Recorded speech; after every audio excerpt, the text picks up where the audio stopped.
Burning Bangladesh second ఎపిసోడ్కి స్వాగతం. నేను మీ journalist Siddhu. ఇక బంగ్లాదేశ్లో ఏం జరుగుతుంది అన్నది మనం నిన్న మాట్లాడుకున్నాము. ఎలా రిజర్వేషన్ల ఈ చిన్నపాటి గొడవ కాస్త పెద్ద ఎత్తున మంటలు చెలరేగాయి అక్కడ. అండ్ ఇప్పుడు బంగ్లాదేశ్ పరిస్థితి ఎలా ఉంది, అక్కడ హిందువుల గురించి ఏం జరుగుతుంది, హిందువుల పైన ఎలాంటి అటాక్స్ జరుగుతున్నాయి అన్నది మాత్రం మనం నిన్నటి ఒక వీడియోలో మనం చూసాము. అయితే ఇవాళ ఈ వీడియోలో నిజంగా ఇలాంటి పరిస్థితి మన భారతదేశానికి జరిగి ఉంటే ఎలా ఉండేది అన్నది మనం మాట్లాడుకుందాము. అయితే దానికన్నా ముందు అఖండ భారత్ గురించి మనం మాట్లాడుకోవాలి. అఖండ భారత్లో ఆఫ్ఘనిస్తాన్, పాకిస్తాన్, నేపాల్, మన భారత్తో పాటు ఇటు శ్రీలంక అండ్ బంగ్లాదేశ్ ఇవన్నీ అఖండ భారత్లో భాగం.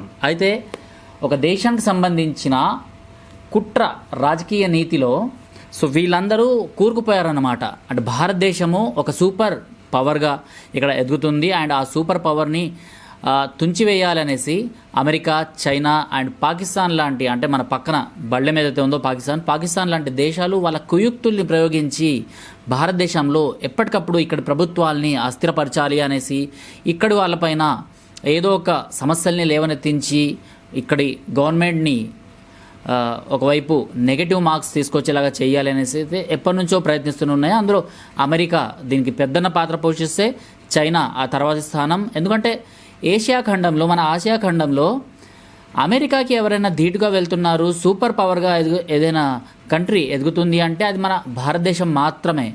ఎందుకంటే ఇప్పటికే విశ్వగురు స్థానాన్ని భారతదేశం మన మోడీ నాయకత్వంలో ఇంతకుముందు ఏదైతే గవర్నమెంట్ ఉందో ఆ గవర్నమెంట్ ఒక్కసారి మీరే ఆలోచించుకోండి. ఆ గవర్నమెంట్ ఉన్నప్పుడు, అంటే కాంగ్రెస్ గవర్నమెంట్ ఉన్నప్పుడు మన భారతదేశం పరిస్థితి ఎలా ఉండేది? మనం ఎక్కడికైనా వెళ్ళినా, మనం ఏదైనా దేశానికి వెళ్ళినా కూడా అక్కడ ఎయిర్పోర్ట్లో మనల్ని ఎలా చూసేవాళ్ళు, అక్కడ దేశాలు మనకు రెస్పెక్ట్ ఉండేదా లేదా, మన జీడిపి ఎలా ఉండేది, మన దేశం గురించి వాళ్ళు ఏం మాట్లాడుకునేవాళ్ళు, ఇవన్నీ మనం మాట్లాడుకోవాల్సిందే. మోదీ ప్రభుత్వం వచ్చిన తర్వాత పరిస్థితి ఎలా మారింది, ఎలా భారతీయులకి ఒక రకమైన దర్జా ఇస్తున్నారు, ఎలా భారతీయులు ఒక్కొక్క ప్లేస్ని కైవసం చేసుకొని మైక్రోసాఫ్ట్ లేకపోతే ఇతర అంటే వేరే వేరే పెద్ద పెద్ద కంపెనీస్లో ఎలా నెగ్గుకొని వస్తున్నారు అన్నది మనం అందరం ఆలోచించాల్సిందే. అయితే ఇక్కడ అమెరికా పెద్దన పాత్ర పోషిస్తుంటే చైనా ఏషియాలో ఉంటూ ఏషియాలో నుంచి మన భారతదేశాన్ని ఎదగనీయకుండా చూడాలనేసి చైనా ఆలోచిస్తుంది. ఎందుకంటే ఇక్కడ చైనా ఆల్రెడీ ఒక సూపర్ పవర్ దేశం, దాన్ని ఎవరు కాదనలేరు. కాకపోతే భారతదేశం సూపర్ పవర్గా ఎదుగుతుంది, అది కూడా మోదీ నాయకత్వంలో ఎదుగుతుంది అంటే ఎదగనివ్వకూడదు. ఎదగనివ్వకుండా దీన్ని ఆపివేయాలి అనేసి చైనా తన లెఫ్ట్ ఎకోసిస్టమ్ ఏదైతే ఉందో దాన్ని ఇక్కడ రేకెత్తిచ్చిస్తుంది అన్నమాట. అంటే వాళ్ళలో ఒక బలాన్ని నింపి ఇక్కడ అలజడులను సృష్టించడానికి ఇవన్నీ ఈ పనులన్నీ చేస్తుంది. అందుకోసం లెఫ్ట్ ఎకోసిస్టమ్ ఇక్కడ భారతదేశంలో జరిగే చిన్న చిన్న ఏవైనా సంఘటనలు ఉన్నా కూడా దాన్ని ఇంటర్నేషనల్ న్యూస్ లాగా చేయడానికి అండ్ రాతులు వాళ్ళ చేతిలో ఉన్నాయి అండ్ చేతుల్లో తుపాకులు ఉన్నాయి కాబట్టి వీళ్ళందరూ ఇలాంటివన్నీ చేస్తూనే ఉన్నారు. అంతటితో ఆగకుండా పక్కన పాకిస్తాన్ ఇంకా ఎప్పుడెప్పుడు మన భారత్తో గొడవ పడాలి అనేసి ఆలోచిస్తూనే ఉంటుంది. అయితే ఈ పక్కన ఏవైతే దేశాలు ఉన్నాయో వాళ్ళ పరిస్థితి ఎలా ఉంది అన్నది మనం ఇప్పుడు చూద్దాం. అయితే పక్కన పాకిస్తాన్ అండ్ దాని పక్కన ఉన్న ఆఫ్ఘనిస్తాన్ అండ్ ఇటు పైన నేపాల్, ఇటు సైడ్ లెఫ్ట్ సైడ్ వచ్చేసి బంగ్లాదేశ్ అండ్ కింద శ్రీలంక. ఈ అన్ని దేశాలు కూడా అమెరికా గుప్పిట్లో వెళ్ళిపోయి అమెరికా అండ్ చైనా ఇచ్చిన డబ్బులకు ఆశపడి అవన్నీ ఇప్పటికే కొట్టుమిట్టాడుతున్నాయి. కేవలం ఈ అఖండ భారత్లో భారతదేశం ఒక్కటే సుస్థిరంగా ఇప్పటికీ ఒక సూపర్ పవర్ లాగా ఎదుగుతుంది, మిగిలిన దేశాలు మొత్తం అడుక్కుంటున్నాయి అనేసి మనం అనుకోవచ్చు. హిందూ దేశమైన నేపాల్లో మనం చూసుకోవచ్చు. అక్కడ కమ్యూనిస్టు ప్రభుత్వం వచ్చిన తర్వాత అక్కడ అలజడులు ఎక్కువయ్యాయి. అక్కడ సెక్యులర్ అన్న పదము ఇప్పుడు జోడించేశారు. సెక్యులర్ అన్న పదం జోడించిన తర్వాత అక్కడ ముస్లింలు తమకు కూడా వాటా కావాలి అనేసి, తమకు కూడా సెపరేట్ రాష్ట్రం కావాలి, దేశం కావాలి అనేసి అక్కడ పోరాటం చేస్తున్నారు. దానికి అగేన్స్ట్గా అప్పటి వరకు ఇది హిందూ దేశంగా ఉంది, హిందూ దేశంగానే ఉండాలి అనేసి అక్కడ స్థానిక హిందువులు. ఇటు సైడు బంగ్లాదేశ్ పరిస్థితి మనం చూస్తూనే ఉన్నాము. సరే, ఆఫ్ఘనిస్తాన్ అండ్ పాకిస్తాన్ గురించి మాట్లాడుకుందాము. ఆఫ్ఘనిస్తాన్ పైన ఏదైతే మిలిటెంట్ పోర్ జరిగిందో అక్కడి కర్జాయిని ఈ దేశాన్ని విడిచిపెట్టేసి పంపించేశాక కర్జాయికి సంబంధించిన పార్లమెంట్, అంటే అక్కడ ప్రభుత్వ పార్లమెంట్, కర్జాయికి సంబంధించిన భవంతులు అన్నిట్లోకి ఈ తీవ్రవాదులు దూరిపోయి అక్కడి వాతావరణాన్ని కలుషితం చేస్తారన్నమాట. అంటే ఆఫ్ఘనిస్తాన్ నుంచి పారిపోయే వాళ్ళు కూడా, అంటే కర్జాయ్ సంబంధించిన వాళ్ళు లేకపోతే తీవ్రవాదులు అంటే భయపడే వాళ్ళు కూడా మనం కొన్ని వీడియోస్ చూసే ఉంటాము. వేరే దేశానికి వెళ్తున్న ఫ్లైట్ యొక్క జస్ట్ ఒక కిటికీని పట్టుకొని వేలాడుతూ పైనుంచి కింద పడిపోయిన కొంతమంది వీడియోస్ అయితే మనము చూసే ఉంటాము. సోషల్ మీడియాలో ఇవి చాలా వైరల్ అయ్యాయి. ఎందుకంటే అంతటి భయభ్రాంతులకు గురి చేసింది అక్కడి తీవ్రవాద సంస్థ. అండ్ ఆ తీవ్రవాద సంస్థలకి వెపన్స్ ఎవరు అందజేస్తున్నారు అన్నది ఇంకా చెప్పుకోనక్కర్లేదు. ఎందుకంటే మాటిమాటికి ఆ దేశాల గురించి ప్రస్తావించి ఇక్కడ మనం ఏదైతే మాట్లాడుతున్నామో దాన్ని మోల్డ్ చేయాలి అనేసి అయితే నేను అనుకోవట్లేదు. ఎందుకంటే మనం ఇక్కడ నేషన్ ఫస్ట్ అన్న థియరీని మనం ఇక్కడ బతుకుతున్నాము. అండ్ మన భారతదేశంలో ఉండాలి అంటే నువ్వు ఏ మతమైనా ఫాలో అవ్వచ్చు, కాకపోతే నేషన్ ఫస్ట్ అనేసి అంటే మన భారతదేశం ప్రతి దాంట్లో ముందుండాలి, నీ ఆలోచన విధానంలో భారతదేశం ముందుండాలి అనేసి అయితే ఆలోచించి నువ్వు ముందుకు వెళ్ళాలి అనేసి అయితే ఇక్కడ మన దేశం నేర్పుతుంది. సో అలానే మనం ముందుకు వెళ్ళాలి అనేసి అయితే నేను అనుకుంటున్నా. ఆ తర్వాత పాకిస్తాన్లో ఇస్లామాబాద్లో ఏదైతే ఇమ్రాన్ ఖాన్ ప్రభుత్వం అప్పట్లో ఉండేదో ఇమ్రాన్ ఖాన్ని కూడా గద్దెదించిన తర్వాత నవాజ్ షరీఫ్ని గద్దెదించిన తర్వాత అక్కడ మిలిటెంట్లు అక్కడి ఎవరైతే ఆర్మీ వాళ్ళు ఉన్నారో వాళ్ళందరూ అక్కడి భవంతులు అక్కడి పార్లమెంటు ఇవన్నీ స్వాధీనం చేసుకొని దాని తర్వాత వాళ్ళు ఎలాంటి అల్లర్లు చేశారు అన్నది ప్రతి ఒక్కరికి తెలిసిందే. శ్రీలంకకు అవసరానికి మించి అప్పులిచ్చి ఆ దేశాన్ని దివాలా చేసేదాకా చేసింది ఈ చైనా. ఎందుకంటే చైనా భారతదేశాన్ని గుప్పిట్లో పెట్టుకోవాలి, భారతదేశం పైన తన మార్క్స్ సాధించాలి. అండ్ ఇక్కడ ఆల్రెడీ లెఫ్ట్ ఎకోసిస్టమ్ లోపల నుంచి వర్క్ చేస్తుంది, కానీ బయట నుంచి భారతదేశం ఏం చేస్తుంది అన్నది నిఘా పెట్టాలి అంటే చైనాకి ఒక సుస్థిర స్థావరం కావాలి. ఆ స్థావరం శ్రీలంక. ఎందుకంటే పక్కనున్న చిన్న చిన్న దీవుల్లో అలాంటి ఆటలు ఏం సాగో అవన్నీ ఇండియా గుప్పిట్లో ఉన్నాయి కాబట్టి ఇండియాకి సంబంధించినవి కాబట్టి ఆటలు సాగవు. కాకపోతే శ్రీలంక ఒకటి మిగిలింది. శ్రీలంక అప్పుల బారిలో ఉంది. సో అప్పులకి ఎంతైతే అవసరం ఉంటుందో దానికన్నా ఎక్కువ ఇచ్చి దాని తర్వాత అవన్నీ తీసుకునే విధానంలో ఈ శ్రీలంక అన్నది అప్పుల్లో కూరుకుపోయిన తర్వాత శ్రీలంకకు సంబంధించిన వాళ్ళు అక్కడ ప్రొటెస్టులు చేయడము, దాని తర్వాత అక్కడి ప్రధానమంత్రి అక్కడి నుంచి పారిపోవడము. ఇక్కడ ఆఫ్ఘనిస్తాన్ తీసుకున్నా, పాకిస్తాన్ తీసుకున్నా, ఒక్క నేపాల్ తప్పించి, అంటే నేపాల్కి ఇంకా అలాంటి పరిస్థితి రాలేదు. ఇక్కడ బంగ్లాదేశ్ తీసుకున్నా, ఇప్పుడు శ్రీలంక తీసుకున్నా, ఈ 4-5 కంట్రీస్లో అక్కడి ప్రధానమంత్రులు సాక్షాత్తుగా అక్కడి నుంచి పారిపోయి వేరే దేశాలకు వెళ్ళిపోయారు. షేక్ హసీనా నిన్న బంగ్లాదేశ్ నుంచి తన సొంత దేశం నుంచి ఏదైతే షేక్ హసీనా వాళ్ళ తండ్రి అక్కడి స్వాతంత్ర పోరాటంలో ఆ దేశాన్ని స్వాతంత్రం తీసుకొచ్చిన అతని విగ్రహాల్ని అక్కడ పడగొడుతున్నారు అంటే షేక్ హసీనా ఇవన్నీ చూడలేక తన దేశాన్ని అంటే ఇన్ని సంవత్సరాల పాటు ఆ దేశాన్ని పాలించిన షేక్ హసీనా అక్కడి నుంచి పారిపోవాల్సిన పరిస్థితి వచ్చింది.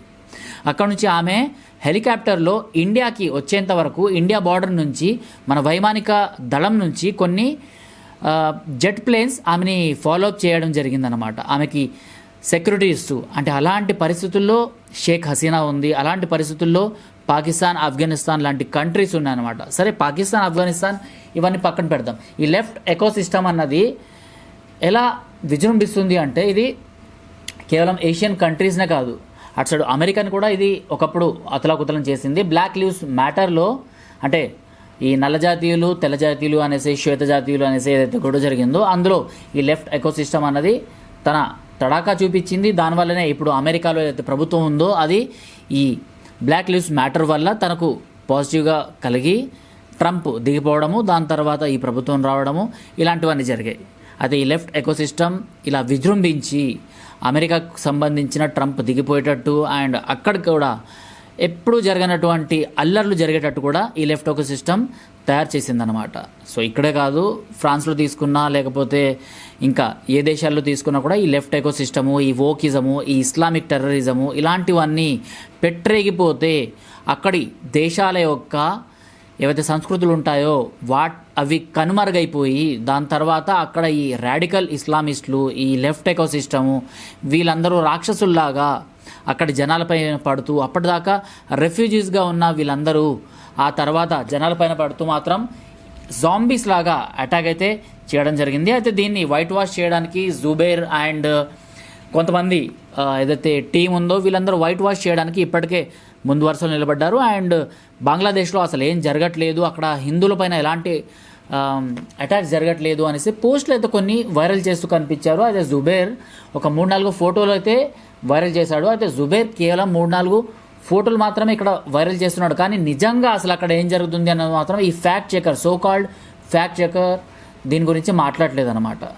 అంటే జుబేర్ ఇక్కడ ఏదైతే 3 ఫొటోస్ వైరల్ చేశాడో అందులో హిందూ ఆలయాల్ని రక్షించేటట్టు అక్కడి స్థానిక ముస్లింలు ఒక చైన్ లాగా ఏర్పాటు చేసి అక్కడి ఆలయాల్ని రక్షిస్తున్నట్టు మనకు కనిపిస్తుంది. ఆ ఫోటోలు మాత్రం అక్కడ స్ప్రెడ్ చేస్తున్నారు. అండ్ కొన్ని ఫేక్ పేజెస్ ఏవైతే ఉంటాయో సోషల్ మీడియా హ్యాండ్లర్స్, సో వాళ్ళ ద్వారా హిందూ ముస్లిమ్స్ అక్కడ సఖ్యతగా ఉన్నారు, ఎలాంటి హిందువులపైన కూడా అటాక్ జరగలేదు అనేసి అయితే చెప్పుకొని వస్తున్నారు. కాకపోతే పరిస్థితి దానికి చాలా భిన్నంగా కనిపిస్తుంది. మనకు కొన్ని సోషల్ మీడియాలో వీడియోస్ వస్తున్నాయి అన్నమాట. ఆ వీడియోస్లో ఏంటంటే ఈ బంగ్లాదేశ్కి సంబంధించిన ఆలయాలపైన, బంగ్లాదేశ్కి సంబంధించిన హిందువులపైన అటాక్స్ జరుగుతున్నాయి. ఎందుకంటే ఇప్పుడు ఇలాంటి ఫ్యాక్ట్ చెకర్స్ ఇవన్నీ చెప్పలేరు. ఎందుకంటే బంగ్లాదేశ్లో ఇది ఫస్ట్ టైం కాదు. బంగ్లాదేశ్ ఏదైతే బెంగాల్ నుంచి విభజన పొందిన తర్వాత అక్కడ హిందువులపైన ఊచకొద్ద జరిగింది. అండ్ ఒకప్పుడు 30-40% ఉన్న హిందువులు కాస్త ఇప్పుడు 5%కి 7%కి పడిపోయారు. ఆ 7% కాస్త ఇప్పుడు 3%కి పడిపోయినా కూడా దీంట్లో మనం పెద్దగా ఆశ్చర్యపోవాల్సిన అవసరం లేదు. ఎందుకంటే ఇలాంటి ఫ్యాక్ట్ చెకర్స్ ఇవన్నీ చెప్పరు. చెప్పే వాళ్ళపైన పోలీసుల కేసులు నమోదవుతాయి. చెప్పే వాళ్ళపైనే వీళ్ళందరూ సోషల్ మీడియాని నమ్ముకొని న్యూస్లు చేస్తుంటారు అనేసి, వాట్సాప్ యూనివర్సిటీ అనేసి ఇలాంటి ముద్రలు వేస్తుంటారు. కాకపోతే ఇది సోషల్ మీడియా యుగం కాబట్టి ఒకప్పుడు మన గ్రంథాల ద్వారానే ఈ బుక్స్ వీటి ద్వారా చదివి ప్రతిదీ తెలుసుకునే వాళ్ళము. కాకపోతే ఇప్పుడు సోషల్ మీడియా వచ్చింది. సోషల్ మీడియా మన చేతిలో ఉంది కాబట్టి ఎక్కడ ఏం జరుగుతుంది అన్నది మనకు ఈజీగా తెలిసిపోతుంది. అయితే సోషల్ మీడియాలో ఎవరు నిజాన్ని ఫార్వర్డ్ చేస్తున్నారు, ఎవరు అబద్ధాలని స్ప్రెడ్ చేస్తున్నారు అన్నది ఆలోచించాల్సిన అవసరం మనకు ఉంది. అయితే కొన్ని వీడియోస్ అయితే సోషల్ మీడియాలో వైరల్ అవుతున్నాయి. వాటి గురించి అయితే రైట్ ఎకోసిస్టమ్ ఇలాంటివి ఫార్వర్డ్ చేస్తుంది. అండ్ ఫార్వర్డ్ చేసి అసలు బంగ్లాదేశ్లో ఏం జరగట్లేదో దాని గురించి నెగిటివ్ న్యూస్ని అయితే ఇక్కడ ఇండియాలో ఫార్వర్డ్ చేస్తుంది అనేసి అయితే వైట్ వాష్ చేయడానికి ఇలాంటి జుబేర్ అండ్ గ్యాంగ్ బయటకు వచ్చింది. అయితే నేషన్ ఫస్ట్ అన్న థియరీతోని మనం ఏదైతే ముందుకు వస్తున్నామో దాంతోనే మనం మాట్లాడుతున్నాము. ఎందుకంటే బంగ్లాదేశ్లో హిందువులు ఉన్నారా, వాళ్ళు సిఏఏ ఎన్ఆర్సీ ప్రకారం వాళ్ళు మన దేశానికి వచ్చేయచ్చు. అదొక చట్టం అయితే ఇంప్లిమెంట్ అయిపోయింది. వాళ్ళు ఇక్కడికి వచ్చేయచ్చు. కాకపోతే అక్కడ జరుగుతున్న వాళ్ళపైన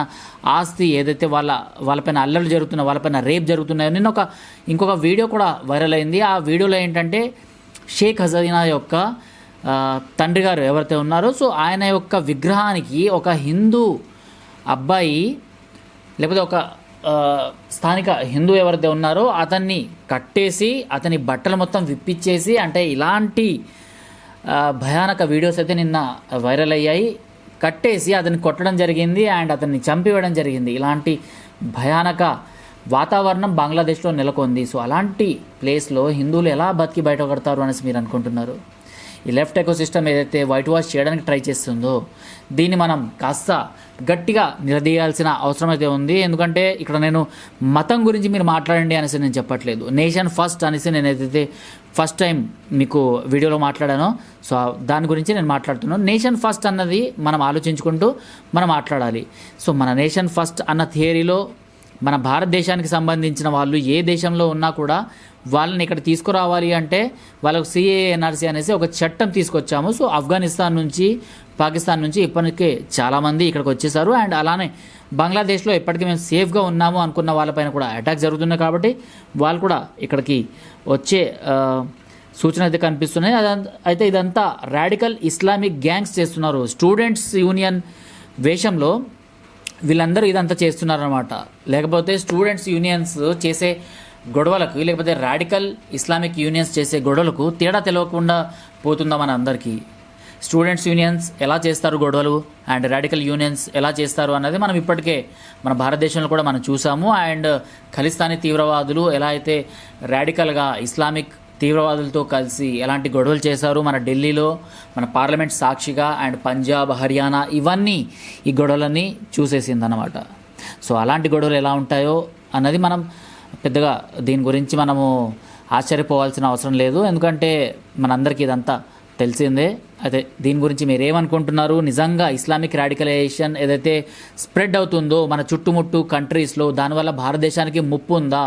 సో ఇస్లామిక్ రాడికలైజేషన్ అక్కడ వాళ్ళ దేశాన్ని సర్వనాశనం చేసుకున్నా మనకు ఎలాంటి ప్రాబ్లం లేదు. కాకపోతే ఈ ఇస్లామిక్ రాడికల్స్ని ఇండియాకి తీసుకొచ్చి ఇక్కడ మైనారిటీ అప్పీజ్మెంట్ కోసం వాడుకోవడము, దాని తర్వాత వాళ్ళు ఇక్కడ పెరిగిపోయిన తర్వాత మా భారతదేశం పైన కూడా ఇలాంటి గురి కంపల్సరీ ఉంటుంది. అండ్ మన హిందువుల్ని వీళ్ళు ఇలానే చంపేస్తారు అనేసి అయితే చాలామంది సోషల్ మీడియాలో మాట్లాడుకుంటున్నారు. నిజంగా మీరు ఏమనుకుంటున్నారు దీనిపైన కామెంట్ బాక్స్లో తెలపండి. టిల్ దెన్ జై హింద్, జై భారత్.